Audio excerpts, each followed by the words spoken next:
Hello friend, element of symmetry जो होते हैं वो थ्री टाइप्स के होते हैं। ए मॉलिक्यूल में have any three element of symmetry. कोई भी मॉलिक्यूल जो होता है वो थ्री एलिमेंट ऑफ सिमेट्री रख सकता है। वो कौन कौन से होते हैं? प्लेन ऑफ सिमेट्री होता है फर्स्ट, सेकेंड होता है सेंटर ऑफ सिमेट्री, थर्ड होता है एक्सिस ऑफ सिमेट्री। तो फर्स्ट देखते हैं प्लेन ऑफ सिमेट्री क्या होता है।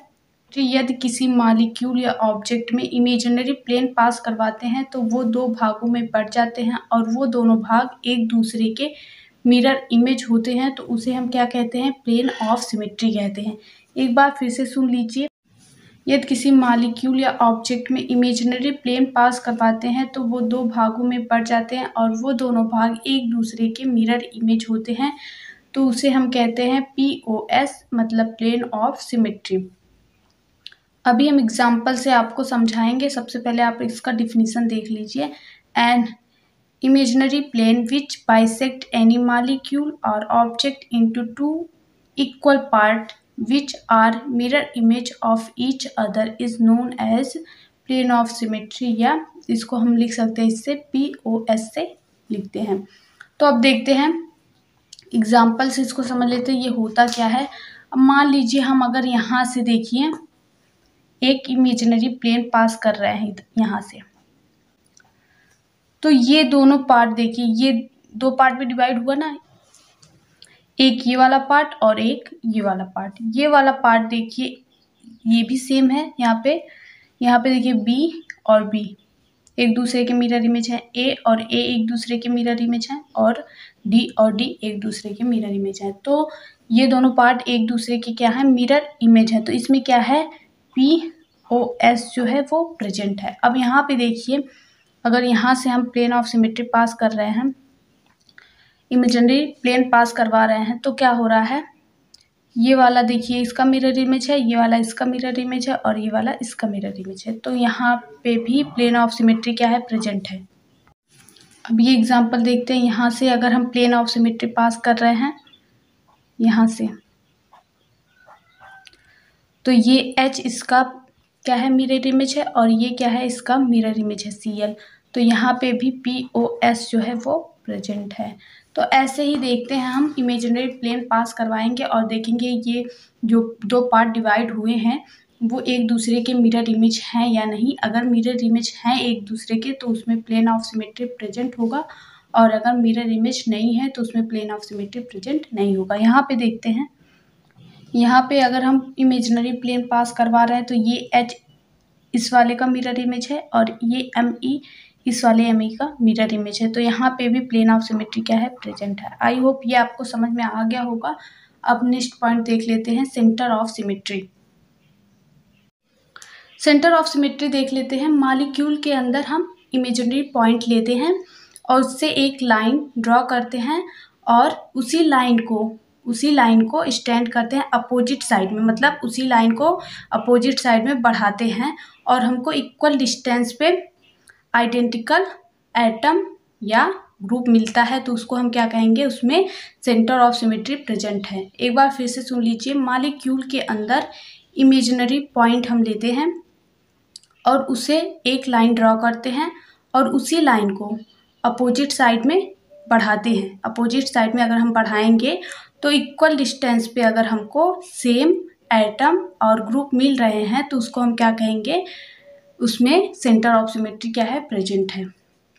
It is an imaginary point within a molecule from which if a line is draw on one side and stand on opposite side by an equal distance will meet the identical atoms or group in the molecule, तो उसको हम क्या कहेंगे? उसमें centre of symmetry क्या है? Present है। अब इसको हम एग्जांपल से समझ लेते हैं। यहाँ पे देखिए मॉलिक्यूल के अंदर हमको एक पॉइंट मानना है, तो यहाँ पे हम एक पॉइंट ले रहे हैं, और यहाँ से हमको इक्वल डिस्टेंस पे एक लाइन ड्रॉ करनी है। यहाँ पे लाइन ड्रॉ करिए इस साइड में, और फिर इसी साइड में इक्वल डिस्टेंस में इसको बढ़ाइए इस साइड में। देखिए यहाँ पे भी CH3 है और यहाँ पे भी CH3। फिर से यहाँ पे देख लेते हैं, हर एक साइड में ये करके हमको देखना है। यहाँ पे देखिए ये वाला हाइड्रोजन इक्वल डिस्टेंस पे प्रेजेंट है, यहाँ पे भी ये वाला हाइड्रोजन इक्वल डिस्टेंस पे प्रेजेंट है। अब इस साइड में देखते हैं, यहाँ पे COOH प्रेजेंट है और यहाँ पे भी COOH प्रेजेंट है, और यहाँ पे देखिए H प्रेजेंट है और यहाँ पे भी H प्रेजेंट है इक्वल डिस्टेंस पे। तो हमको एक पॉइंट लेना है और उससे लाइन ड्रॉ करनी है एक, और उसके अपोजिट उसी लाइन को स्टैंड करना है। अगर दोनों साइड में हमको सेम ग्रुप या मॉलिक्यूल मिल रहे हैं तो वो क्या होगा, उसमें सेंटर ऑफ सिमेट्री प्रेजेंट होगा। तो उसमें सेंटर ऑफ सिमेट्री प्रेजेंट होगा। यहाँ पे देख लेते हैं, यहाँ पे एक पॉइंट लेंगे हम और इस साइड में लाइन ड्रॉ करेंगे और उसी लाइन को अपोजिट साइड में बढ़ाएंगे तो देखेंगे कौन सा ग्रुप मिल रहा है। यहाँ पे H मिल रहा है और यहाँ पे भी H मिल रहा है। चलिए ये तो फिल कर रहा है यहाँ पे। अब दूसरी साइड में देखेंगे, अगर एक भी साइड में ऐसा कोई ग्रुप आ रहा है कि जो मैच ना कर रहा हो तो वो उसमें क्या होगा, सेंटर ऑफ सिमेट्री प्रेजेंट नहीं होगा। तो यहाँ पे देखिए H आ रहा है लेकिन यहाँ पे BR आ रहा है, यहाँ पे H है यहाँ पे BR है, तो इसमें क्या होगा, सेंटर ऑफ सिमेट्री अब्सेंट है और इसमें क्या है, सेंटर ऑफ सिमेट्री प्रेजेंट होगा। आई होप ये आपको समझ में आ गया होगा। अब ये वाला एग्जांपल लेके देखते हैं। यहाँ पे देखिए, अगर हम मानते हैं एक पॉइंट, इमेजिनरी पॉइंट मानते हैं और इससे इस साइड में बढ़ते हैं, इस साइड में बढ़ेंगे और इस साइड में बढ़ेंगे तो C इस साइड में आ रहा है, C इस साइड में आ रहा है। और यहाँ पे अगर देखिए इस साइड में अगर हम लाइन ड्रॉ करेंगे और इसके अपोजिट साइड में इसी लाइन को इंक्रीज करेंगे तो इक्वल डिस्टेंस पे R आ रहा है, इक्वल डिस्टेंस पे R आ रहा है। और इस साइड में भी अगर हम बढ़ाएंगे तो H आ रहा है और इस साइड में भी H आ रहा है। तो यहाँ पे भी क्या है, सेंटर ऑफ सिमेट्री प्रेजेंट है। I hope centre of symmetry आप लोग को समझ में आ गया होगा। अब आगे देखते हैं एक्सिस ऑफ सिमेट्री क्या होता है। एक्सिस ऑफ सिमेट्री में अगर किसी मॉलिक्यूल को हम रोटेट करवा रहे हैं 360/n एंगल से और जो दूसरा मॉलिक्यूल हमको मिल रहा है वो एक दूसरे के क्या हो, आइडेंटिकल हो, तो उसमें क्या होगा, एक्सिस ऑफ सिमेट्री प्रेजेंट होगा।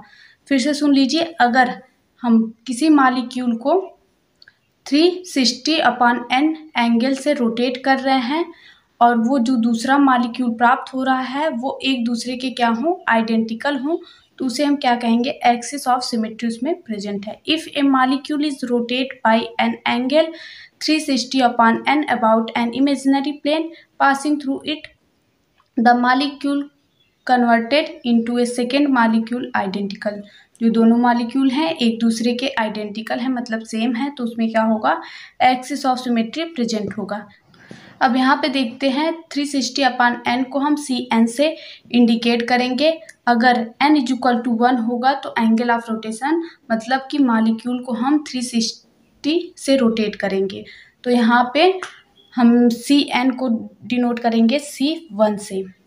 और अगर n = 2 होगा तो एंगल ऑफ रोटेशन होगा 180 और हम यहाँ पे मॉलिक्यूल को रोटेट करेंगे 180 से और इसको डिनोट करेंगे C2 से।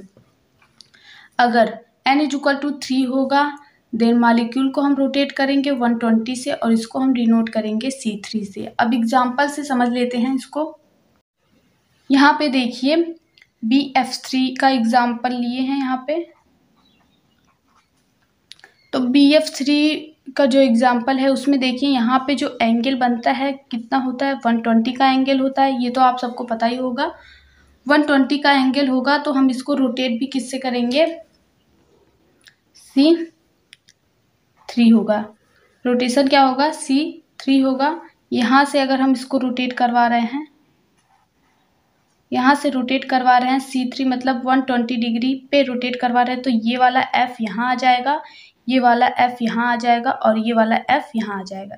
फिर करके देख लेते हैं। यहाँ पे देखिए अगर हम इसको रोटेट करवा रहे हैं, ये F है, ये F है और ये F है, तो इसको अगर हम रोटेट करवा रहे हैं, इसको हम थोड़ा चेंज करके दिखा रहे हैं कि आपको समझ में आए ना। तो देखिए रोटेशन के बाद ये वाला F यहाँ आ जाएगा और ये वाला F यहाँ पे आ जाएगा और ये वाला F यहाँ चला जाएगा। लेकिन देखिए F में तो कोई अंतर नहीं होगा, F तो सेम है, तो ये एक दूसरे के क्या है, आइडेंटिकल हैं, जो पहले थे वही बाद में भी प्राप्त हुए हैं, इसीलिए इसमें क्या है, एक्सिस ऑफ सिमेट्री क्या है, प्रेजेंट है, एक्सिस ऑफ सिमेट्री प्रेजेंट है। अब यहाँ पे देखिए, अगर हम इसको रोटेट करवा रहे हैं, यहाँ से प्लेन पास करवाएं, अगर हम यहाँ से अगर हम प्लेन पास करवाएं तो ये एफ और ये सी और ये एच फिक्स हो जाएंगे, एक ही जगह पे रहेंगे। रोटेट क्या करेगा, सी एल और सी एल रोटेट करेगा। तो इसको हम कितने पे रोटेट करवा सकते हैं, इसके बीच की एंगल कितनी है, 180 है। 180 पे अगर हम रोटेट करवा रहे हैं तो ये सी एल इस साइड में चला जाएगा और ये सी एल इस साइड में चला आएगा, तो हमको क्या मिलेगा, सेम ही मॉलिक्यूल फिर मिल जाएगा हमको। तो यहाँ पे भी क्या है, एक्सिस ऑफ सिमेट्री प्रेजेंट है। अब यहाँ पे देखिए, यहाँ पे भी हम कितना रोटेट करवाएंगे, 180 का रोटेशन करवाएंगे। 180 का रोटेशन अगर हम करवा रहे हैं तो ये वाला एच यहाँ चला जाएगा, ये वाला एच यहाँ चला जाएगा, तो इसमें भी एक्सिस ऑफ सिमेट्री क्या है, प्रेजेंट है, एक्सिस ऑफ सिमेट्री प्रेजेंट है। अगर मॉलिक्यूल चेंज हो रहा है तो एक्सिस ऑफ सिमेट्री प्रेजेंट नहीं है। अगर मॉलिक्यूल सेम ही आ रहा है रोटेशन के बाद तो उसमें एक्सिस ऑफ सिमेट्री प्रेजेंट है। तो इसमें है C3 एक्सिस ऑफ सिमेट्री, इसमें है C2 एक्सिस ऑफ सिमेट्री, इसमें भी है C2 axis of symmetry. 2-3 molecule आप ले करके खुद से करके देखिएगा तो आपको समझ में आ जाएगा। है कायरल सेंटर के बारे में, कायरलिटी के बारे में और एक कायरलिटी के बारे में। कुछ पर्सनल रीजन की वजह से वीडियो नहीं आ पा रहे थे, लेकिन अब वीडियो आएंगे। तो चलिए सबसे पहले देखते हैं कायरल सेंटर क्या होता है। कायरल सेंटर में कार्बन जो होता है वो sp3 हाइब्रिडाइज्ड होना चाहिए। जो कार्बन होगा कायरल सेंटर में वो sp3 हाइब्रिडाइज्ड होना चाहिए। अब sp3 हाइब्रिडाइज वो कब होगा, जब वो चारों बॉन्ड उसके जो होंगे वो सिंगल होंगे, तब जाके वो sp3 हाइब्रिडाइज्ड होगा। और वो जो चारों उसके बॉन्ड हैं वो डिफरेंट एटम या ग्रुप से फिल होने चाहिए। जैसे कि 4 बॉन्ड बना रहा है तो जो उससे एटम अटैच है वो चारों क्या होंगे, डिफरेंट होने चाहिए, तब जाके उसको क्या कहेंगे, हम कायरल सेंटर कहेंगे। और इसी को हम क्या कहते हैं, स्टीरियोजेनिक सेंटर। स्टीरियोजेनिक सेंटर भी इसी को हम कहते हैं। तो आइए एग्जाम्पल से यहाँ पे समझते हैं। सबसे पहले देखिए, यहाँ पे देखिए कार्बन है, कार्बन पहले इसका हाइब्रिडाइजेशन देख लीजिए। हाइब्रिडाइजेशन इसका क्या है, sp3 है, sp3 हाइब्रिडाइजेशन है और चारों वैलेंसी इसकी क्या है, डिफरेंट ग्रुप या एटम से फिल हो रही है। यहाँ पे देखिए COOH है, यहाँ पे CH3 है, यहाँ पे OH है और यहाँ पे H है। तो चारों वैलेंसी इसकी डिफरेंट एटम से फिल हो रही है। तो ये क्या हो गया, कायरल सेंटर हो गया। और कायरल सेंटर को कैसे इंडिकेट करते हैं, कार्बन के ऊपर स्टार लगाते हैं। अब आगे देख लेते हैं ये वाला एग्जाम्पल। यहाँ पे देखिए कार्बन जो है वो चारों वैलेंसीज के डिफरेंट एटम से फिल हो रही है। तो यहाँ पे क्या है, CH3 है, Cl है, Br है, I है। तो ये भी क्या हो गया, कायरल सेंटर हो गया। और ये sp3 हाइब्रिडाइज्ड तो है ही। अब डिफिनीशन देख लेते हैं। A chiral centre is an atom which is sp3 hybridised. वो क्या होगा, sp3 हाइब्रिडाइज्ड होना चाहिए। Attach to 4 different atoms or group. जो कार्बन है वो 4 डिफरेंट एटम या ग्रुप से अटैच होना चाहिए।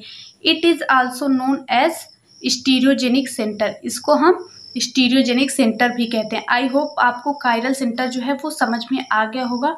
अब आगे देख लेते हैं कायरलिटी क्या होती है। कोई मॉलिक्यूल या ऑब्जेक्ट है, अगर वो अपने मिरर इमेज के, कोई मॉलिक्यूल या ऑब्जेक्ट अगर अपने मिरर इमेज के सुपर इम्पोजिबल नहीं है तो उसको हम क्या कहेंगे, कायरल मॉलिक्यूल कहते हैं। और ये जो प्रॉपर्टी है नॉन सुपर इम्पोजिबल की, उसको क्या कहेंगे, कायरलिटी कहेंगे। कोई मॉलिक्यूल या ऑब्जेक्ट अपने मिरर इमेज के सुपर इम्पोजिबल नहीं है तो उसको हम कायरल मॉलिक्यूल कहेंगे। और इस प्रॉपर्टी को, जो नॉन सुपर इम्पोजिबल प्रॉपर्टी है, उसको हम क्या कहेंगे, कायरलिटी कहेंगे। अब एग्जाम्पल्स यहाँ से आप समझिए। यहाँ पे देखिए R है। अब R के आगे हम मिरर लगा रहे हैं तो यहाँ पे ये ऐसे बनेगा, R जो है वो उल्टा हो जाएगा। अब इसको अगर हम उठा के, इस वाले R को उठा के इस पे रखेंगे तो क्या इस पे ये सुपर इम्पोज होगा, नहीं होगा। अगर इसको हम रखते हैं यहाँ से तो ये वाला ऐसे बन जाएगा ना, ऐसे बन जाएगा ना। ये इस पे रखेंगे तो ये ऐसे बन जाएगा, इस पे तो सुपर इम्पोज नहीं होगा। तो ये क्या हो गया, नॉन सुपर इम्पोजिबल है। तो ये क्या है, कायरल मॉलिक्यूल है। और ये जो प्रॉपर्टी है नॉन सुपर इम्पोजिबल की, वो क्या है, कायरलिटी है। यहाँ पे देखते हैं ये वाला मॉलिक्यूल देखते हैं COOH है, CH3 है, ये दोनों तो इस पे सुपर इम्पोज हो जाएंगे यहाँ पे COOH और CH3, लेकिन OH और H जो है वो नहीं होंगे। यहाँ पे देखिए OH आगे है तो यहाँ पे OH आ गया, और यहाँ पे H यहाँ पे है तो यहाँ पे आ गया। अब इसको उठा के हम इस पे अगर रखेंगे तो OH जो है ये इधर आएगा H के सामने, और जो H है वो OH पे आएगा। तो ये नॉन सुपर इम्पोजिबल हैं, इसलिए ये कायरल हैं। और ये जो प्रॉपर्टी है नॉन सुपर इम्पोजिबल की, इसको हम क्या कहते हैं, कायरलिटी कहते हैं। अब डिफिनीशन देख लेते हैं। ए मॉलिक्यूल और object is said to be chiral or dissymmetric. किसी मॉलिक्यूल या ऑब्जेक्ट को कायरल या डाइसिमेट्रिक कब कहेंगे? कायरल को हम डाइसिमेट्रिक भी कहते हैं। कब कहेंगे? जब वह अपने मिरर इमेज के सुपर इम्पोजिबल नहीं होगा। अपने मिरर इमेज के सुपर इम्पोजिबल नहीं होगा तब उसको हम क्या कहेंगे? कायरल या dissymmetric. It is not super imposable on its mirror image and the property of non superimposable is called chirality. जो प्रॉपर्टी है नॉन सुपर इम्पोजिबल की वो क्या होगी? कायरलिटी होगी। आई होप ये आपको समझ में आ गया होगा। अब आगे देख लेते हैं। अगर आपको वीडियो अच्छी लग रही हो तो वीडियो को लाइक कर दीजिए और चैनल को सब्सक्राइब कर लीजिए। वीडियो को लाइक और सब्सक्राइब करने से आपका कुछ नहीं जाता है, हमको मोटिवेशन मिलता है, और मोटिवेशन की वजह से हम और भी ज़्यादा वीडियो प्रोवाइड करेंगे। हमको ये तो पता चलेगा कि सामने वाले को अच्छा लग रहा है तो हम वीडियो प्रोवाइड करेंगे। जब हमको पता ही नहीं चलेगा कि हमारी वीडियो लाइक की जा रही है या नहीं लाइक की जा रही है तो हम डीमोटिवेट तो होंगे ही ना, आप लोग भी होते होंगे। तो चलिए अब स्टार्ट करते हैं। कायरलिटी क्या होती है? जब मॉलिक्यूल या ऑब्जेक्ट अपने मिरर इमेज पे सुपर इम्पोज हो जाता है तो उसको हम कायरल मॉलिक्यूल बोलते हैं। और ये जो सुपर इम्पोजिबल की फिनोमेना होती है ना उसको हम कायरलिटी कहते हैं। फिर से सुन लीजिए। जब मॉलिक्यूल या ऑब्जेक्ट अपने मिरर इमेज के सुपर इम्पोजिबल हो जाता है तो उसे हम कायरल मॉलिक्यूल कहते हैं। और ये जो सुपर इम्पोजिबल की प्रॉपर्टी होती है उसको हम क्या कहते हैं? कायरलिटी कहते हैं। अब डिफिनीशन देख लेते हैं। ए मॉलिक्यूल और object is said to be chiral if it is super imposable on its mirror image. अपने मिरर इमेज के क्या होगा? सुपर इम्पोजिबल होगा तो उसको हम क्या कहेंगे? कायरल कहेंगे। और ये जो प्रॉपर्टी होती है सुपर इम्पोजिबल की उसको हम कायरलिटी कहते हैं। एग्जाम्पल से समझते हैं। यहाँ पे देखिए M लिए हैं, अब बीच में क्या लगाए हैं? मिरर लगाए हैं। अब इसका मिरर इमेज देखेंगे तो सेम ही बनेगा। अब इसको इस वाले M को उठा के इस पे अगर रखेंगे तो ये क्या होगा? इसके ऊपर सुपर इम्पोज तो हो जाएगा। ये वाला इस पे सुपर इम्पोज हो रहा है, हाँ, तब ये क्या होगा? कायरल मॉलिक्यूल होगा, क्योंकि ये इस पे सुपर इम्पोज हो रहा है तो ये क्या है? कायरल मॉलिक्यूल है। अब यहाँ पे देखते हैं COOH है, CH3 है, H है, H है। अब इसको उठा के अगर हम इसका मिरर इमेज बनाएंगे तो ऐसा कुछ बनेगा। अब इसको उठा के अगर इस पे रखेंगे, आप लोग खुद से करके देखिए, इसको उठा के इस पे रखेंगे तो ये क्या हो रहा है? सुपर इम्पोज हो रहा है। तो ये क्या होगा? कायरल मॉलिक्यूल होगा, क्योंकि ये अपने मिरर इमेज पे क्या हो रहा है? सुपर इम्पोज हो रहा है, तो ये कायरल मॉलिक्यूल है। लाइन वेज प्रोजेक्शन क्या होता है? इस प्रोजेक्शन में कार्बन एटम के 2 बॉन्ड जो होते हैं वो प्लेन में ही लाई करते हैं। मतलब ये प्लेन हो गया आपका, और इसी प्लेन में दोनों बॉन्ड ऐसे लाई कर रहे हैं। कार्बन एटम के दोनों बॉन्ड ऐसे लाई कर रहे हैं। ये बीच में कार्बन हो जाएगा यहाँ पे, और ये उसके दोनों बॉन्ड ऐसे लाई कर रहे हैं प्लेन में। और उसको हम किससे इंडिकेट करते हैं? ऑर्डिनरी लाइन से इंडिकेट करते हैं या रिप्रेजेंट करते हैं। और ऑर्डिनरी लाइन जो होती है वो ऐसे बनेगी। अब एक बॉन्ड जो होता है वो एबव द प्लेन होता है। एक बॉन्ड जो होगा वो ऐसे होगा, इस प्रकार से होगा। एक बॉन्ड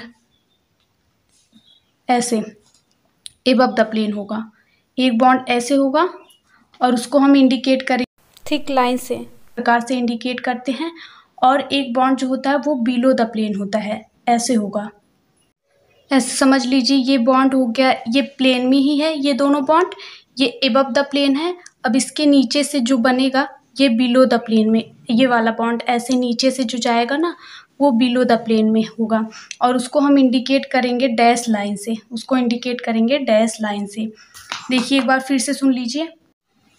इस प्रोजेक्शन में कार्बन एटम के दो बॉन्ड जो होते हैं वो प्लेन में लाई करते हैं और उसको हम ऑर्डिनरी लाइन से रिप्रेजेंट करते हैं।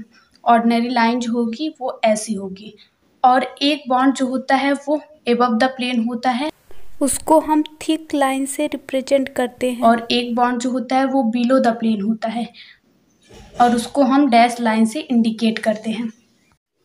प्लेन में होगा तो ऐसे होगा दोनों बॉन्ड, और एबव द प्लेन मतलब इस प्लेन के ऊपर, और बिलो द प्लेन का मतलब होगा इस प्लेन के नीचे से बॉन्ड जो बनेगा उसे बिलो द प्लेन कहेंगे। आई होप आप समझ रहे होंगे हम क्या कहना चाह रहे हैं। इसके नीचे से ऐसे दोनों बॉन्ड के नीचे से जो बॉन्ड बनेगा उसको हम क्या कहेंगे, बिलो द प्लेन कहेंगे। अब एग्जाम्पल से इसको समझ लेते हैं। यहाँ पे देखिए ये एग्जाम्पल लिए हैं हम। ये ऑर्डिनरी लाइन है, ये तो प्लेन में ही है, और ये जो डैश लाइन है ये क्या है, बिलो द प्लेन है, और ये जो थिन लाइन है वो क्या है, एबव द प्लेन है। आई होप ये आपको समझ में आ गया होगा। अब आगे देख लेते हैं। In this projection formula 2 bonds of a carbon atom lie on the plane of paper and represented by ordinary line. The bond above the plane of paper is shown by thick line and the bond below the plane of paper is shown by dash line. अब example तो आपको समझ में आ गया होगा, example हम बता चुके हैं। अब दूसरा देखते हैं फिशर प्रोजेक्शन क्या होता है। फिशर प्रोजेक्शन देख लेते हैं। इस प्रोजेक्शन में दो परपेंडिकुलर लाइन होती है, और जो दोनों लाइन जहाँ से क्रॉस करती हैं वहाँ पे क्या होता है, कार्बन एटम होता है। इस प्रोजेक्शन में दो परपेंडिकुलर लाइन होती है और दोनों लाइन जहाँ से क्रॉस करती हैं यहाँ पे क्या होगा, कार्बन एटम होगा। जहाँ से दोनों लाइन क्रॉस करेंगे उसे हम क्या कहेंगे, कार्बन एटम कहेंगे। इसमें एक लाइन जो होती है वो हॉरिजेंटल होती है। ये लाइन हो गई आपका हॉरिजेंटल, और ये हो गया आपका वर्टिकल। ये हो गया आपका हॉरिजेंटल और ये हो गया आपका वर्टिकल। और जो हॉरिजेंटल लाइन होती है ना वो होती है above the plane. Above the plane होती है। जो हॉरिजेंटल लाइन होगी वो क्या होगी, एबव द प्लेन होगी। ये एबव द प्लेन होगी, प्लेन के ऊपर होती है। और जो वर्टिकल लाइन होती है वो बिलो द प्लेन होती है। ये क्या होगी, बिलो द प्लेन होगी। आई होप आपको समझ में आ गया होगा। दो लाइन होती है परपेंडिकुलर, और वो दोनों जहाँ से क्रॉस करती हैं वहाँ पे कार्बन एटम होता है। और जो हॉरिजेंटल लाइन होती है वो क्या होती है, एबव द प्लेन होती है। और जो वर्टिकल लाइन होती है वो क्या होती है, बिलो द प्लेन होती है। आई होप ये आपको समझ में आ गया होगा। देख लेते हैं। एबव द प्लेन का मतलब होगा ये दोनों ऐसे होंगी, ऐसे एबव द प्लेन। और बिलो द प्लेन का मतलब होगा ये ऐसे पीछे की साइड में होंगी। ये आगे रहती हैं और ये ऐसे 3D में आप इमेजिंग कर सकते हैं, ऐसे होती हैं पीछे के साइड में। ये आगे रहेंगी, ये पीछे की साइड में रहेंगी, प्लेन के आगे और प्लेन के पीछे की साइड में। 2 perpendicular line are draw and carbon atom is represent at the crossing of horizontal and vertical line. जहाँ से horizontal and vertical line cross करेंगी वहाँ पे क्या होगा, कार्बन एटम होगा। The vertical line represents bond below the plane of paper and horizontal line represent above the plane of paper। वही यहाँ पे लिखा गया है जो हम यहाँ आपको समझा चुके हैं। अब आगे इसका एग्जाम्पल से इसको समझ लेते हैं। इसमें देखिए दो लाइन होते हैं, एक तो होता है हॉरिजेंटल लाइन, एक होता है वर्टिकल लाइन। और जो सेंटर में होता है जहाँ पे क्रॉस होता है वहाँ पे कायरल कार्बन होता है। अगर ऐसा कोई प्रोजेक्शन आपको दिख जाए तो आप समझ लीजिए यहाँ पे क्या है, फिशर प्रोजेक्शन है। तो यहाँ पे भी क्या है, फिशर प्रोजेक्शन है। ये जो आपको वर्टिकल लाइन दिख रही है ये होता है बिलो द प्लेन, और ये जो हॉरिजेंटल लाइन दिख रही है आपको ये होता है एबव द प्लेन। ये प्लेन हो गया आपका, ये प्लेन हो गया। इसके ऊपर का जो बॉन्ड होगा, इसके ऊपर का ऐसे वाला बॉन्ड हो जाएगा आपका हॉरिजेंटल, और ऐसे इसके प्लेन के पीछे जो बॉन्ड बनेगा ऐसे करके जो बॉन्ड प्लेन के पीछे बन रहा है, ऐसे प्लेन के पीछे जो बन रहा है वो हो गया आपका वर्टिकल। आई होप ये आपको समझ में आ गया होगा न्यूमैन प्रोजेक्शन के बारे में। न्यूमैन प्रोजेक्शन जो होता है एक स्पेशल टाइप का रीअरेंजमेंट होता है जिसमें हम एडजेसेंट कार्बन के सभी एटम या ग्रुप को रिप्रेजेंट करते हैं। फिर से सुन लीजिए, न्यूमैन प्रोजेक्शन एक स्पेशल टाइप का रीअरेंजमेंट होता है जिसमें हम एडजेसेंट कार्बन के एटम या ग्रुप्स को रिप्रेजेंट करते हैं। एडजेसेंट का मतलब क्या होता है, एक कार्बन के बाद जो दूसरा कार्बन आता है। पहले कार्बन का ओरिएंटेशन हम दिखाएंगे, पहले कार्बन से जो जो एटम या ग्रुप अटैच है उसको दिखाएंगे, फिर उसके बाद जो दूसरा कार्बन आएगा उसके ओरिएंटेशन को दिखाएंगे, मतलब उससे कौन कौन से ग्रुप अटैच हैं उसको हम रिप्रेजेंट करेंगे। और कैसे रिप्रेजेंट करना है, 3D में रिप्रेजेंट करना है।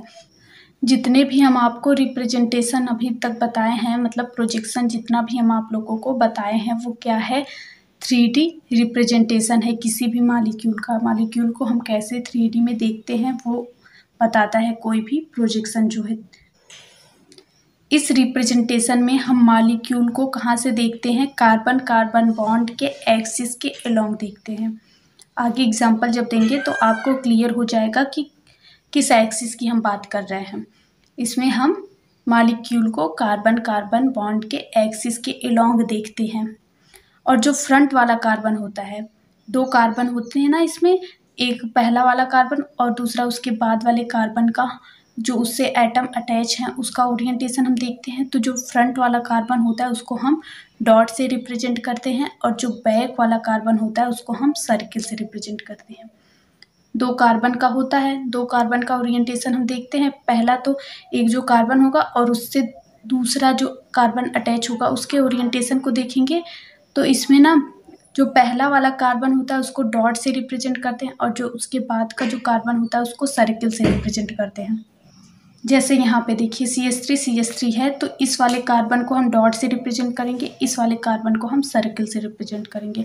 आगे इसका रिप्रेजेंटेशन हम दिखाएंगे। सबसे पहले हम देख लेते हैं यहाँ पे लिखा क्या हुआ है। Newman projection represent the special arrangement of all the groups and atoms on two adjacent carbon atom। जो एडजेसेंट कार्बन एटम होते हैं उनसे जो ग्रुप या एटम अटैच होते हैं, न्यूमैन प्रोजेक्शन उनके ओरिएंटेशन को क्या करता है, रिप्रेजेंट करता है। समझ में आ गया होगा आपको, कई बार ये बता चुके हैं। In this representation molecule is viewed along the axis of carbon carbon bond. इसमें मॉलिक्यूल्स को हम कार्बन कार्बन बॉन्ड के एक्सिस के अलोंग देखते हैं। The front carbon atom is represented by dot. Front carbon atom को हम डॉट से रिप्रेजेंट करते हैं। And the back carbon atom is represented by circle. और जो बैक कार्बन एटम होता है उसको हम सर्किल से रिप्रेजेंट करते हैं। आई होप यहाँ तक आप लोग को समझ में आ गया होगा। अब एग्जाम्पल देखेंगे। अब इसको हम एग्जाम्पल से समझ लेते हैं। एग्जाम्पल से समझेंगे तो आपको समझ में आ जाएगा। एग्जाम्पल लेते हैं CH3। अब यहाँ पे ये वाला पॉइंट भी समझ में आएगा आप लोग को। जो एक्सिस के अलोंग हम लोग देखते थे, कार्बन कार्बन बॉन्ड के एक्सिस के अलोंग वो कैसे देखते हैं। और ये पॉइंट भी समझ में आएगा कि फ्रंट कार्बन को डॉट से रिप्रेजेंट करते हैं और बैक कार्बन को हम लोग सर्किल से रिप्रेजेंट करते हैं। तो यहाँ पे देखिए ये CH3 है ना, तो ये हो गया कार्बन, यहाँ पे कार्बन है, इससे क्या है, H अटैच है, ये H अटैच है, ये अटैच है। तो आपको CH3 जो है वो तो रिप्रेजेंट करके दिखा दिए हम। अब क्या दिखाना है आपको, कार्बन कार्बन बॉन्ड। तो यहाँ पे कार्बन है, यहाँ पे कार्बन था, तो इससे कार्बन कार्बन बॉन्ड बना। तो यहाँ पे भी एक कार्बन हो गया, यहाँ पे एक कार्बन हो गया, यहाँ पे एक कार्बन हो गया नीचे। अब हम लोगों को क्या करना है, इस कार्बन से क्या अटैच करना है, हाइड्रोजन अटैच करना है। तो ये ऐसे अटैच हो जाएगा, ये ऐसे अटैच हो जाएगा। 2 हाइड्रोजन ऐसे अटैच हो गए और एक यहाँ से ऐसे अटैच हो जाएगा। आई होप आपको समझ में आ रहा होगा। ये दोनों देखिए ऐसे रहेंगे, ऐसे रहेंगे, ऐसे रहेंगे। तो ये क्या हो जाएगा, CH3। अब एक्सिस के अलोंग क्या हो रहा था, कार्बन कार्बन बॉन्ड के एक्सिस के अलोंग हम लोग देखते हैं इस एटम को। तो हम क्या देखेंगे, देखिए इस वाले एक्सिस के अलोंग हम लोग देखेंगे एटम को। यहाँ से देखने पे क्या दिखेगा, ये वाला बॉन्ड जो है इस वाले बॉन्ड को छिपा दे रहा है और ये वाला बॉन्ड जो है इस वाले बॉन्ड को छिपा दे रहा है, ये वाला बॉन्ड इस वाले बॉन्ड को छिपा दे रहा है। इसमें क्या हो रहा है, जो आगे का कार्बन है ये वाला कार्बन, इसको हम डॉट से रिप्रेजेंट कर रहे हैं, और जो पीछे का कार्बन है उसको हम किससे रिप्रेजेंट कर रहे हैं, सर्किल से रिप्रेजेंट कर रहे हैं। आई होप यहाँ तक आपको समझ में आ गया होगा कि क्या हो रहा है यहाँ पे। ऐसे ये 3D डायमेंशनल में इसका रिप्रेजेंटेशन है। ये जितना भी आपको अभी तक प्रोजेक्शन बताए हैं वो सब क्या है, 3D डायमेंशनल में किसी मॉलिक्यूल का रिप्रेजेंटेशन होता है। यहाँ पे देखिए, हम आपको बताए जो आगे का कार्बन होता है उसको हम डॉट से रिप्रेजेंट करेंगे। ये हो गया कार्बन, डॉट से कार्बन हो गया रिप्रेजेंटेशन इसका। और ये क्या लगा हुआ है उससे, हाइड्रोजन, ये हाइड्रोजन लगा हुआ है इससे। और जो बैक का कार्बन होता है, हाइड्रोजन को दिखा देते हैं हम, ये हो गया हाइड्रोजन, ये हो गया हाइड्रोजन, और ये हो गया हाइड्रोजन। और जो बैक कार्बन होता है, पीछे का कार्बन जो है उसको हम क्या करेंगे, सर्किल से रिप्रेजेंट करते हैं। तो ये हो गया कार्बन, पीछे का कार्बन है जो, उसको सर्किल से रिप्रेजेंट करेंगे। हम आपको अभी रिप्रेजेंटेशन में दिखाए थे कि ये वाला बॉन्ड जो है दूसरे वाले कार्बन के जो बॉन्ड थे उसको ढक दे रहा था। तो यहाँ पे ऐसे कुछ बनेगा, यहाँ पे बनेगा, फिर यहाँ पे बनेगा। ये इसके पीछे है, हाइड्रोजन के पीछे दूसरे वाले कार्बन का हाइड्रोजन है। तो ये यहाँ पे H हो गया, ये यहाँ पे H होगा, यहाँ पे H होगा। यहाँ पे तो दिखाई दे रहा है ना, लेकिन जब हम फ्रंट से सी करते हैं, देखते हैं, तो वो दिखाई नहीं देता है। इसमें दो फॉर्म होते हैं, एक होता है इक्लिप्स्ड फॉर्म, दूसरा होता है स्कैटर्ड फॉर्म। तो इक्लिप्स्ड फॉर्म में क्या होता है, इसमें क्या होता है, जो फ्रंट वाले कार्बन होते हैं उनके बॉन्ड जो होते हैं वो बैक वाले कार्बन एटम के जो बॉन्ड होते हैं उनके बीच में जो एंगल होता है वो 0 होता है। फ्रंट वाले कार्बन एटम के जो बॉन्ड होते हैं जो, और बैक वाले कार्बन एटम के जो बॉन्ड होते हैं उनके बीच में एंगल जो होता है 0 होता है। मतलब इस वाले बॉन्ड में, इस वाले बॉन्ड के बीच में एंगल 0 है, इसमें भी और इसमें भी। इसको हम क्या कहते हैं, इन दोनों के बीच का जो एंगल होता है उसको हम कहते हैं डाईहेड्रल एंगल। क्या कहते हैं, एक मिनट दूसरा कलर लेते हैं, डाईहेड्रल एंगल कहते हैं इसको। और ये क्या होता है, इसमें 0 होता है, और इसको हम क्या कहेंगे, इक्लिप्स्ड फॉर्म।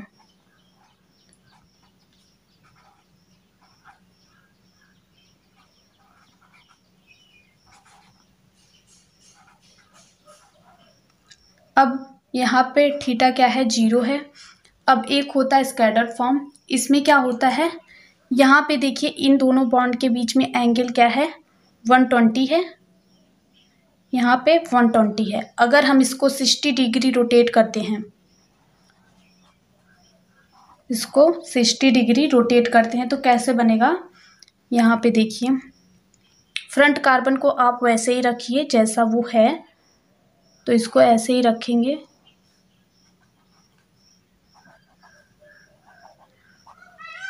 और बैक वाले कार्बन को हम सर्किल से इंडिकेट कर रहे हैं ना, तो सर्किल बना दीजिए। फिर इसके बाद अगर इसको हम 60 डिग्री रोटेट कर रहे हैं तो ये यहाँ पे पहले है, जब 60 डिग्री मतलब इसका आधा करेंगे तो यहाँ पे आएगा, ये है H, यहाँ पे आना चाहिए ना H, तो ये यहाँ पे आ जाएगा, ये H हो गया। और ये वाला H कहाँ पे आना चाहिए, यहाँ पे आना चाहिए, तो ये यहाँ पे हो जाएगा। और ये वाला H कहाँ पे आना चाहिए, यहाँ पे आना चाहिए, तो ये यहाँ पे हो गया।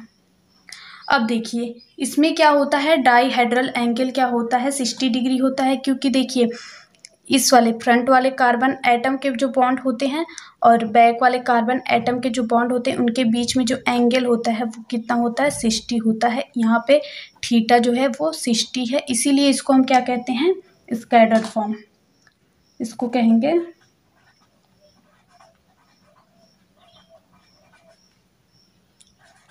फॉर्म।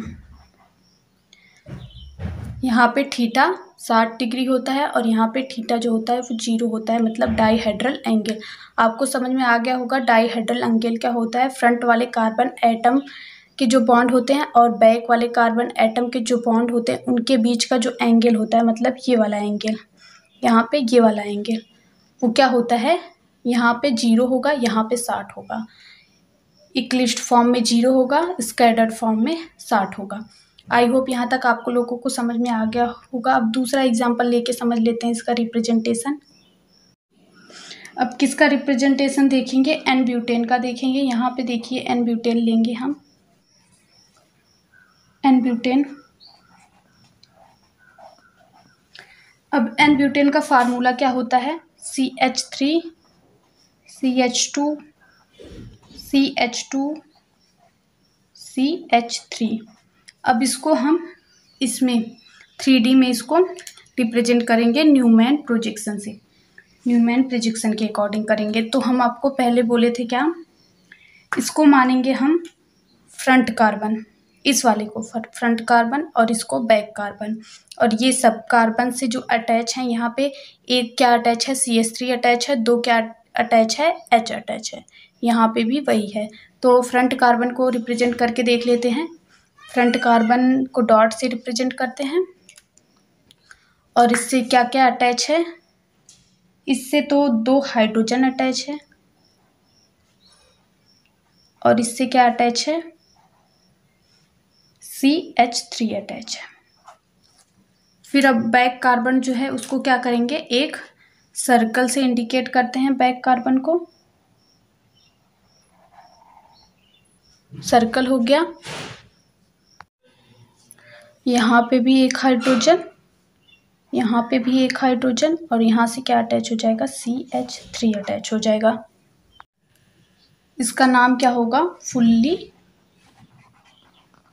इक्लिस्ड।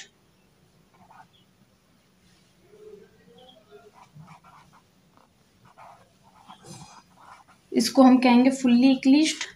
अब इसको अगर हम 60 डिग्री पे रोटेट करते हैं, 60 डिग्री पे हम रोटेट करते हैं, तो फ्रंट वाले कार्बन को वैसे ही रखेंगे, बैक वाले कार्बन को रोटेट करेंगे, पीछे वाले कार्बन को।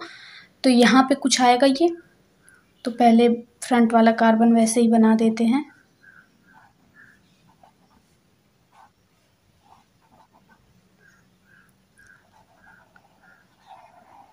अब ये हाइड्रोजन यहाँ पे आ जाएगा, और ये वाला हाइड्रोजन यहाँ पे आया, ये वाला हाइड्रोजन यहाँ पे आएगा, और यहाँ पे जो CH3 था ये यहाँ पे आ जाएगा। अब इसको हम क्या कहते हैं, इसको कहते हैं गॉचे फॉर्म।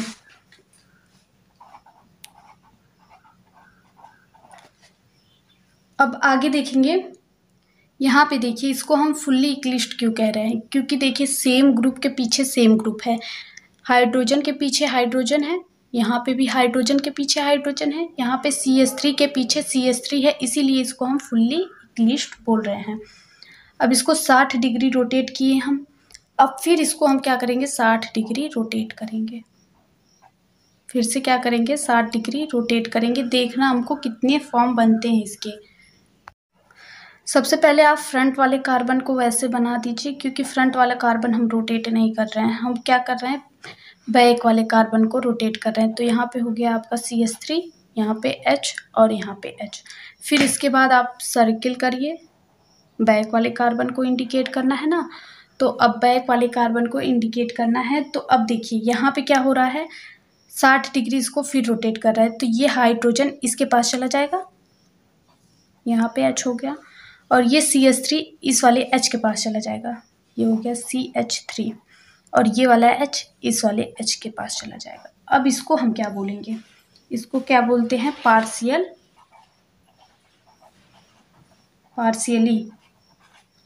इक्लिस्ड। इसको क्या कहते हैं, पार्शियली इक्लिस्ड। अब इसको पार्शियली क्यों बोलते हैं, इसको बोलते थे फुल्ली इक्लिस्ड, और इसको बोल रहे हैं पार्शियली इक्लिस्ड। ऐसा क्यों बोल रहे हैं, यहाँ पे H के पीछे क्या है, CH3 है, और यहाँ पे H के पीछे H है, और यहाँ पे CH3 के पीछे H है, मतलब जो ग्रुप है उसके पीछे कोई दूसरा ही ग्रुप है, तो ये क्या है, पार्शियल इक्लिस्ड है, ये पार्शियली इक्लिस्ड है। अब इसको फिर से 60 डिग्री रोटेट करके देखिए, तो क्या बनेगा, आगे वाले कार्बन को आप वैसे इंडिकेट करिए जैसा वो था, क्योंकि उसको तो हम फिक्स रखे ना, उसको रोटेट कर नहीं रहे हैं। रोटेशन किसका हो रहा है, बैक वाले कार्बन का। तो यहाँ पे रखिए आप, फिर सर्किल से बैक वाला कार्बन हम इंडिकेट कर रहे हैं। अब देखिए इसको कितना रोटेट करना, 60 डिग्री फिर से रोटेट करना। तो ये जो CH3 यहाँ पे है वो यहाँ पे आ जाएगा CH3। अब ये जो H है वो यहाँ पे आ जाएगा,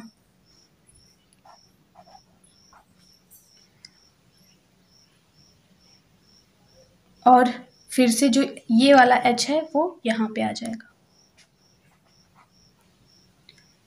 ये ऐसा कुछ आपका बना है। इसको हम क्या कहेंगे, स्कैटर्ड फॉर्म। क्या कहेंगे, स्कैटर्ड फॉर्म।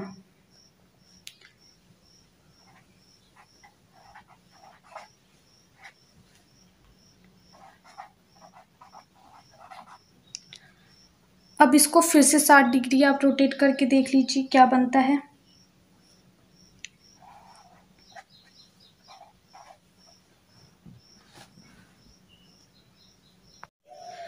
तो क्या करेंगे आप, ये जो फ्रंट वाला कार्बन है उसको वैसे ही रखेंगे,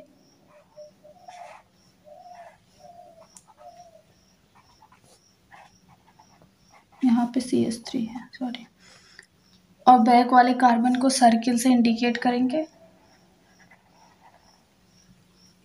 अब इसमें CH3 जो है यहाँ से यहाँ आ जाएगा, फिर से CH3 ये हो गया, और फिर क्या होगा, ये वाला H यहाँ पे आ जाएगा, ये हो जाएगा H, और ये वाला H यहाँ पे चला जाएगा, ये हो जाएगा H। क्योंकि देखिए यहाँ पे 60 डिग्री का ही गैप है ना, 60 डिग्री ही है इसके बीच में, क्योंकि ये इसके बीच में है और ये वाला 20 है ना, 120 है, तो यहाँ पे 60 होगा, ये वाला बॉन्ड 60 होगा, क्योंकि ये तो 120 है। तो यहाँ से जब रोटेट करेंगे इसको तो ये यहाँ पे आ जाएगा। अब इसमें इसको हम क्या बोलेंगे, पार्शियली इक्लिप्स्ड। इक्लिप्स्ड और स्कैटर्ड क्यों बोला जा रहा है ये तो आपको हम पहले ही बता चुके हैं, यहाँ पे फिर से एक बार बता दे रहे हैं। क्योंकि देखिए फ्रंट वाले कार्बन के जो बॉन्ड हैं और बैक वाले कार्बन के जो बॉन्ड है उनके बीच का एंगल क्या है, 0 है, इसीलिए यहाँ पे इक्लिप्स्ड यूज किया जाता है। और यहाँ पे 60 डिग्री फ्रंट वाले कार्बन और बैक वाले कार्बन के बीच में जो बॉन्ड है ना वो 60 डिग्री है, इसीलिए इसको स्कैटर्ड बोला जा रहा है। अब फुल्ली इक्लिप्स्ड और पार्शियल इक्लिप्स्ड क्यों बोला जा रहा है, यहाँ पे पार्शियल इक्लिप्स्ड इसलिए बोला जा रहा है क्योंकि जो फ्रंट वाले कार्बन है उनके जो H हैं और यहाँ पे CH3 है, दोनों क्या है, डिफरेंट डिफरेंट ग्रुप हैं, तो इसीलिए हम क्या बोल रहे हैं, पार्शियल कार्बन। और यहाँ पे क्या हो रहा था, जहाँ पे फुल्ली बोल रहे थे, जहाँ पे हम फुल्ली बोल रहे थे वहाँ पे सेम था, यहाँ पे H है तो यहाँ पे H था, यहाँ पे CH3 है तो यहाँ पे CH3 था, यहाँ पे H है तो यहाँ पे H था, इसीलिए इसको हम फुल्ली इक्लिप्स्ड बोल रहे थे। अब आगे करके एक बार और देख लेते हैं, एक बार और रोटेट करके देखेंगे, 60 डिग्री फिर से रोटेट करना है। फ्रंट वाला कार्बन जो है वो सेम रहेगा,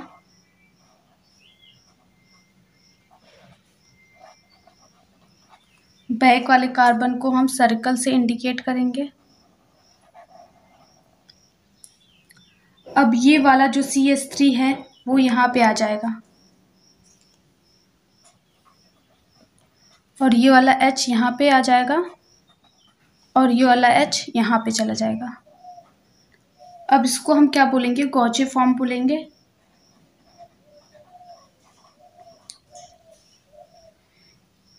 ये हो गया आपका रोटेशन। अब अगर हम रोटेशन करवाएंगे तो जो पहले बना है वही सब क्या होगा, रिपीट होगा, जो पहले बना है वही सब रिपीट होगा। आई होप ये आपको समझ में आ गया होगा। यहाँ पे फुल्ली इक्लिप्स्ड था क्योंकि सेम ग्रुप के नीचे सेम ग्रुप आ रहे थे, जो ग्रुप था उसके नीचे वही ग्रुप आ रहा था, इसीलिए इसको हम फुल्ली इक्लिप्स्ड बोल रहे थे। और जब हम इसको 60 डिग्री रोटेट करवाएं तो गॉचे फॉर्म बना, फिर इसको हम 60 डिग्री जब रोटेट करवाए तो पार्शियल इक्लिप्स्ड बना। अब पार्शियल इक्लिप्स्ड क्यों कहते थे, क्योंकि जो ग्रुप था उसके नीचे कोई दूसरा ग्रुप आ रहा था, इसीलिए इसको हम पार्शियल इक्लिप्स्ड बोल रहे थे। अब इसको फिर से जब रोटेट करवाए तो क्या बना, स्कैटर्ड फॉर्म बना ये। अब इसको फिर से जब रोटेट करवाए तो क्या बना, पार्शियली इक्लिप्स्ड। पार्शियली इक्लिप्स्ड अभी आपको बता चुके हैं क्यों कहते थे। इसको जब फिर से रोटेट करवाए तो क्या बना, गॉचे फॉर्म बना। सौहार्द प्रोजेक्शन के बारे में, इस प्रोजेक्शन में कार्बन कार्बन एटम जो है वो डायगोनल लाइन के द्वारा ज्वाइंट होता है। क्या होता है, कार्बन कार्बन एटम जो है वो डायगोनल लाइन के द्वारा ज्वाइंट होता है। डायगोनल का मतलब होता है तिरछी लाइन। ऐसे ये हो गया कार्बन यहाँ पे और यहाँ पे एक कार्बन हो गया, तो ऐसी लाइन होती है। एक मिनट, ऐसी लाइन तिरछी लाइन के द्वारा अटैच होता है। अब आगे देख लेते हैं। लोअर लेफ्ट हैंड कार्बन जो होता है वो फ्रंट वाला कार्बन होता है और अपर लेफ्ट हैंड कार्बन जो होता है वो बैक कार्बन होता है। अब यहाँ आप इस स्ट्रक्चर से इसको समझेंगे। यहाँ पे देखिए लोअर जो लेफ्ट हैंड कार्बन है ये वाला है लोअर लेफ्ट हैंड कार्बन, इसको हम क्या कहेंगे, फ्रंट कार्बन। राइट हैंड अपर कार्बन जो है उसको हम क्या कहेंगे, बैक कार्बन। ये वाला कार्बन जो होगा उसको बैक कार्बन कहेंगे। फिर से देख लीजिए, यहाँ पे लोअर लेफ्ट हैंड कार्बन को हम क्या कहेंगे, फ्रंट कार्बन। अपर राइट हैंड कार्बन को हम क्या कहेंगे, बैक कार्बन। ये वाला कार्बन हो जाएगा आपका फ्रंट कार्बन और ये वाला कार्बन हो जाएगा बैक कार्बन। अभी हम आपको स्ट्रक्चर से जब दिखाएंगे पूरा डिटेल में तब आपको अच्छे से समझ में आएगा। यहाँ पे बस आपको थोड़ा थोड़ा समझ में आ रहा होगा, जितना उतना ही बहुत है। अभी स्ट्रक्चर जब आपको दिखाएंगे तो आपको पूरा डिटेल में समझ में आएगा। यहाँ पे कार्बन कार्बन सिंगल बॉन्ड होता है, इसीलिए रोटेशन जो होता है वो फ्री होता है। सिंगल बॉन्ड होगा तो आप रोटेशन कर सकते हैं, डबल बॉन्ड होता है तो रोटेशन पॉसिबल नहीं होता है, लेकिन सिंगल बॉन्ड होने पे आप रोटेट कर सकते हैं मॉलिक्यूल को। तो चलिए अब आगे देख लेते हैं, स्ट्रक्चर वगैरह से इसको समझ लेते हैं। हम आपको न्यूमैन प्रोजेक्शन जो बताए थे वैसे ही सौहार्स प्रोजेक्शन होता है। जैसे देखिए यहाँ पे हाइड्रोजन हो गया, 1 2 3 हाइड्रोजन हो गया, फिर यहाँ पे कार्बन अटैच होगा, कार्बन कार्बन बॉन्ड अटैच होगा, और यहाँ पे ऐसे था ना 3 फिर हाइड्रोजन ऐसे लगा था, ये एल्केन का हम बता रहे थे, 3 बॉन्ड ऐसे बना है, फिर से एक बॉन्ड फिर ऐसे आपका बनेगा। एक मिनट, एक बॉन्ड फिर से कार्बन से ऐसे अटैच होगा। तो ये हो रहा था, आप कैसे देख रहे थे उसमें न्यूमैन प्रोजेक्शन में, आप देख रहे थे कार्बन कार्बन एक्सिस के लॉन्ग, लेकिन इसमें कैसे देखेंगे आप, ऐसे देखते हैं, ऐसे देखेंगे, मतलब तिरछा देखते हैं, डायगोनल देखा जाता है इस वाले प्रोजेक्शन में। आई होप ये आपको समझ में आ रहा होगा। ये 3D में हम आपको अच्छे से समझा नहीं पा रहे हैं, लेकिन अभी स्ट्रक्चर बनाएंगे तो आपको समझ में आएगा। उसमें आप ऐसे देख रहे थे सीधे, लेकिन इसमें आप ऐसे तिरछा देखेंगे। In sawhorse projection the 2 carbon atom are joined by a diagonal line. 2 carbon atom जो होते हैं वो तिरछी लाइन से जुड़े होते हैं। The lower left hand carbon is taken as front. जो लोअर लेफ्ट हैंड कार्बन होता था, यहाँ पे देखिए ये वाला, ये सब मत देखिए आप, ये वाला देखिए। यहाँ पे जो लोअर है, ये लोअर और लेफ्ट हैंड है, तो ये क्या होगा, फ्रंट कार्बन होगा। और जो अपर राइट हैंड कार्बन होता है, ये अपर भी है और राइट हैंड भी है, तो ये क्या होगा, बैक कार्बन होगा। और इसमें क्या होता था, कार्बन कार्बन सिंगल बॉन्ड होगा तो ये होगा फ्री रोटेशन होगा, इसके अराउंड फ्री रोटेशन होगा। देख लेते हैं। The lower left hand carbon is taken as front carbon and upper right hand carbon is taken as back carbon. इसको क्या कहेंगे, बैक कार्बन कहेंगे। The rotation about carbon carbon bond is free. Carbon carbon single bond है, इसीलिए rotation यहाँ पे free है। अगर डबल बॉन्ड होता तो रोटेशन फ्री नहीं होता। आई होप ये आपको समझ में आ गया होगा। बी स्ट्रक्चर से समझ लेते हैं। इसमें स्ट्रक्चर में भी इसके क्या होते हैं, 2 फॉर्म होते हैं। दोनों बना के पहले आपको दिखाते हैं। यहाँ पे देखिए कार्बन कार्बन बॉन्ड बन गया, कार्बन कार्बन बॉन्ड बन गया।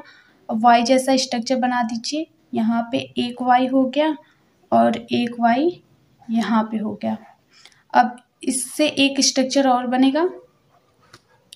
इसमें क्या करना है, कार्बन कार्बन बॉन्ड बनाना है। ये वाई क्या हो गया, उल्टा हो गया, और ये वाई क्या हो गया, सीधा हो गया। फिर से देखिए, यहाँ पे देखिए ये इक्लिस्ट फॉर्म है और ये क्या है, स्कैटर्ड फॉर्म। इक्लिस्ट फॉर्म और स्कैटर्ड फॉर्म आप कैसे पहचानेंगे, यहाँ पे ये वाला बॉन्ड देखेंगे, ये वाला बॉन्ड दोनों क्या है, नीचे के साइड में है। ये वाला बॉन्ड भी और ये वाला बॉन्ड नीचे की साइड में है, तो क्या होगा, इक्लिस्ट फॉर्म होगा।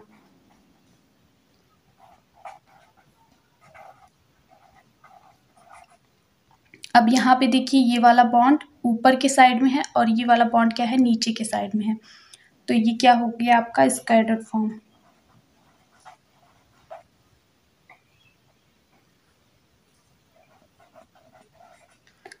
दो फॉर्म बन गया आपके, इक्लिप्स्ड और स्कैटर्ड। अब इसको एग्जाम्पल से करके देखते हैं एग्जाम्पल में कैसे बनेगा इसका। एक एग्जाम्पल पहले लेते हैं CH3। और एक बात, ये जो होता है एडजेसेंट कार्बन का ही दिखाता है हमको, 3 डायमेंशनल स्ट्रक्चर एडजेसेंट कार्बन का ही दिखाता है, एक के बाद जो दूसरा अगल बगल के कार्बन का ही ये 3 डायमेंशनल स्ट्रक्चर को बताता है। तो यहाँ पे क्या करेंगे, पहले कार्बन कार्बन बॉन्ड बनाएंगे और ये हो गया आपका Y और ये हो गया आपका Y। ये होगा आपका फ्रंट कार्बन और ये होगा आपका बैक कार्बन। यहाँ से आपको H लगाना है।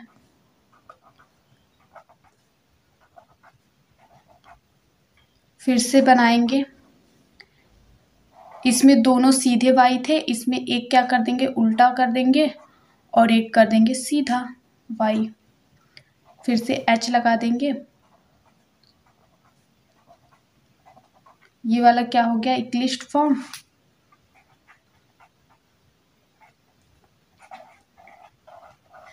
और ये हो गया स्कैटर्ड फॉर्म। आई होप आप लोग को समझ में आ रहा होगा। यहाँ पे देखिए दोनों Y सीधे हैं, ऐसे पे दोनों Y क्या है सीधे। यहाँ पे एक Y जो है वो उल्टा है और एक Y क्या है सीधा है। और इसको इक्लिप्स्ड क्यों कह रहे हैं, यहाँ पे दोनों बॉन्ड जो हैं वो यहाँ पे दोनों बॉन्ड, ये वाले बॉन्ड, ये वाला बॉन्ड और ये वाला बॉन्ड नीचे के साइड में है। यहाँ पे एक तो ऊपर के साइड में है और एक क्या है नीचे के साइड में है, तो इसको हम स्कैटर्ड बोल रहे हैं। आई होप आपको समझ में आ रहा होगा। और एक एग्जांपल लेके और समझ लेते हैं। ब्यूटेन का ले लेते हैं CH3 CH2 CH2 CH3, ये हो गया ब्यूटेन। अब वैसे ही करना है आपको, क्या करना है कार्बन कार्बन बॉन्ड बनाना है। एक Y आपको मतलब यहाँ पे दोनों Y क्या करना है सीधे बनाना है और यहाँ पे क्या करना है एक Y क्या करना है उल्टा कर देना है और एक Y क्या कर देना है सीधा कर देना है। अब देखते हैं, यहाँ से क्या करना है एक CH3 लगाना है, एक H लगाना है, एक H लगाना है, यहाँ पे एक CH3 H H और यहाँ पे क्या करना है एक CH3 H H H H CH3। ये हो जाएगा आपका इक्लिप्स्ड और ये हो जाएगा आपका स्कैटर्ड।